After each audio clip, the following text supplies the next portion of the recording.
അന്ധവിശ്വാസങ്ങളെ പുനരുജ്ജീവിപ്പിച്ച് ശാസ്ത്ര അവബോധത്തെ ഇല്ലാതാക്കുവാനുള്ള ശ്രമങ്ങൾ രാജ്യത്തുണ്ടാകുന്നുവെന്ന് മുഖ്യമന്ത്രി പിണറായി വിജയൻ.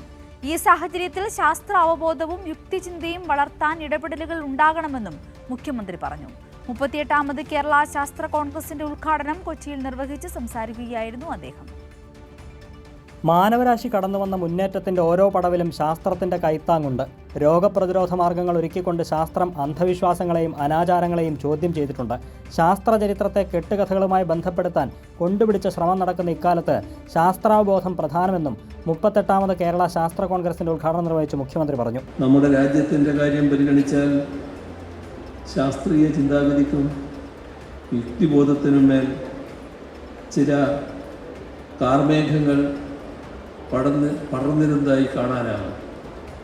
ചാതുർവർണ്ണത്തിൻ്റെയും ജാതി വിവേചനങ്ങളുടെയും കാർമേഘം, അന്ധവിശ്വാസങ്ങളുടെയും അനാചാരങ്ങളുടെയും കാർമേഘം.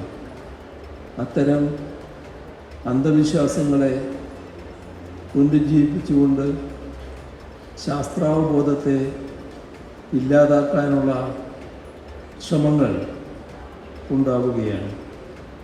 അതിനെതിരെ ജാഗ്രതയോടെ ഇടപെടാൻ നമുക്കാവണം.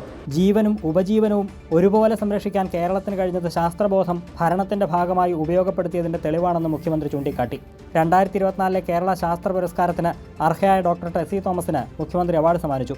കേരള സംസ്ഥാന യുവശാസ്ത്രജ്ഞ പുരസ്കാരം, മികച്ച ശാസ്ത്രജ്ഞ പുരസ്കാരം, ശാസ്ത്ര സാഹിത്യ മാധ്യമ പുരസ്കാരങ്ങൾ ഉൾപ്പെടെയുള്ള സംസ്ഥാന സർക്കാരിൻ്റെ ശാസ്ത്ര സാങ്കേതിക പുരസ്കാരങ്ങളും മുഖ്യമന്ത്രി സമ്മാനിച്ചു. മന്ത്രി പി രാജീവ് ആമുഖ പ്രഭാഷണം നടത്തി. ISRO chairman V Narayanan, Kerala ശാസ്ത്ര സാങ്കേതിക പരിസ്ഥിതി council executive vice president professor KP Sudheer, professor P Balaram, mayor VK Minimol, TJ Vinod MLA തുടങ്ങിയവർ ചടങ്ങിൽ പങ്കെടുത്തു. കൈരളി ന്യൂസ്, കൊച്ചി.